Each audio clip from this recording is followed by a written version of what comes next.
À cette heure critique, pour une opération chirurgicale telle que la séparation de l'étatisme et de l'État, une dictature s'impose, mais celle de la monarchie, non celle des partis, non celle d'un élu des partis, où se retrouverait toute la corruption du parlementarisme, avec le despotisme en plus, et qui donnerait vite un nouveau tour de vis à la vieille machine de la centralisation qui vous asservit et vos dépôts. La monarchie n'est pas un parti. Elle ne naît pas des querelles électorales.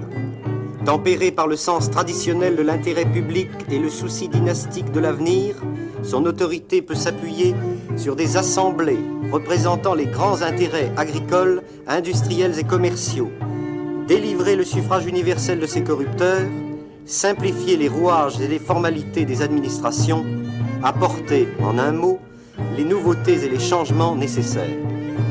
Elle seule peut en finir avec le système de confusion où tout le monde s'étant mêlé à tort et à travers des affaires de l'État, l'État s'est pareillement mêlé des affaires de tout le monde.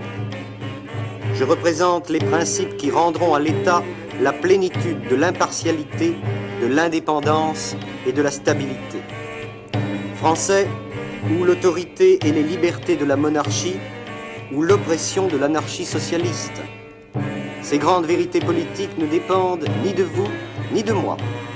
Lorsque j'en ai reçu la garde, avec la vie, pour les transmettre intactes à mon fils, j'ai hérité aussi du devoir de les rappeler à la nation française et, s'il plaît à Dieu, quand il le faudra, je les appliquerai au gouvernement du pays en utilisant le concours des Français de toute origine et de toute condition, librement organisés et représentés.